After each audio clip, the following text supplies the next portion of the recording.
Hello दोस्तों, स्वागत है आपका हमारी इस नई वीडियो में। आप देख रहे हैं आपका अपना यूट्यूब चैनल अप्रेंटिसशिप गाइड, जिसमें है all about apprenticeship training.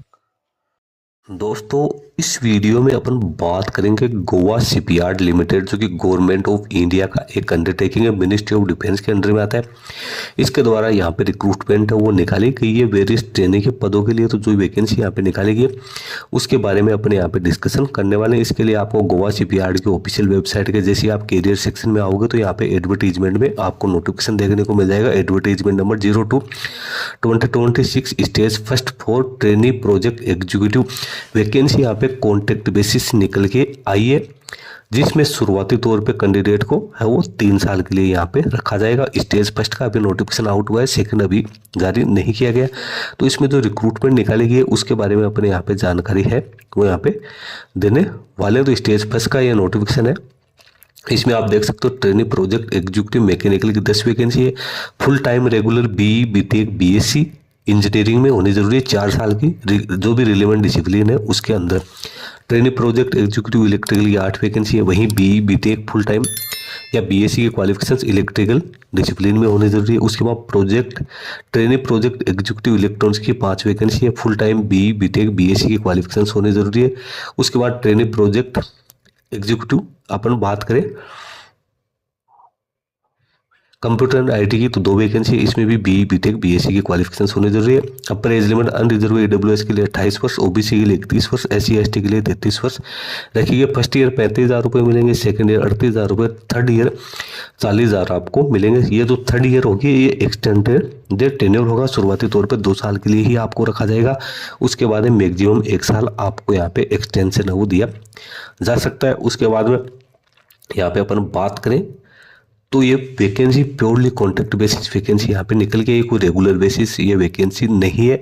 Education qualifications और इंजीनियरिंग डिसिप्लिन की बात करें तो जिन्होंने लेटरल एंट्री ली है 3rd semester of 8 semester course या सेकेंड ईयर की 4th ईयर का जो कोर्स है उसमें, तो उनकी भी एजुकेशन क्वालिफिकेशन सेम ही मानी जाएगी।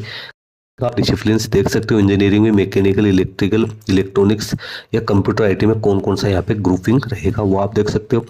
एलिजिबिलिटी क्राइटेरिया एक्सपीरियंस की बात करें तो आप लोगों के पास में 1 साल का एक्सपीरियंस होना जरूरी है, या आपने 1 साल की ग्रेजुएट अप्रेंटिसशिप कर रखी है 31/12/2025 को, तो उसको भी एज ए एक्सपीरियंस ही यहाँ पे काउंट किया जाएगा। एक्सपीरियंस है वो पोस्ट क्वालिफिकेशन एक्सपीरियंस आप लोगों के पास में यहाँ पे होना जरूरी है। इसके साथ ही जो आपकी एजुकेशन क्वालिफिकेशन है वो भी 10+2 के बाद में 5 साल ड्यूरेशन की यहाँ पे है, तो वो भी कैंडिडेट इसमें पार्टिसिपेट है वो कर सकते हैं। गवर्नमेंट के नॉर्म्स के अकॉर्डिंग यहाँ पे रिजर्वेशंस है वो भी कैंडिडेट्स को प्रोवाइड यहाँ पे किया गया। तो कुल मिला के यहाँ पे एक्सपीरियंस भी आप लोगों से 1 साल का मांगा गया है। सिलेक्शन किस आधार पे होगा, तो सिलेक्शन आपका written test, document verification, group discussion, interview के आधार पे होगा। रिटन टेस्ट है उसमें 25% क्वेश्चन जनरल एप्टीट्यूड के, 75 क्वेश्चन आपके सब्जेक्ट ट्रेड के रिगार्डिंग है वो रहने वाले हैं, जिसमें मिनिमम क्वालिफाइंग मार्क्स 40% रहेंगे जनरल EWS के लिए, और 35% अदर कैटेगरी के कैंडिडेट के लिए रहेगा। कंप्यूटर टेस्ट ऑनलाइन मोड में ही कंडक्ट है वो किया जाएगा। उसके बाद कैंडिडेट को डॉक्यूमेंट वेरिफिकेशन के लिए यहाँ पे कॉल किया जाएगा, जिसमें एक पोस्ट के अगेंस्ट 5 कैंडिडेट आएंगे। फिर ग्रुप डिस्कशन से इंटरव्यू यहाँ पे कंडक्ट किया जाएगा, जिसमें भी कैंडिडेट को मिनिमम 40% मार्क्स है वो यहाँ पे प्राप्त करने जरूरी है। फाइनल मेरिट लिस्ट आपकी है वो रिटन टेस्ट, जिसमें 85% वेटेज मिलेगा। ग्रुप डिस्कशन से इंटरव्यू को 15% वेटेज देते हुए आपका यहाँ पे तैयार है वो फाइनल मेरिट लिस्ट आप लोग यहाँ पे तैयार की जाएगी। एज में रिलैक्सेशन यहाँ पे जगह 500 रुपये एप्लीकेशन फी भी आप लोगों को यहाँ पे पेड है वो करनी है।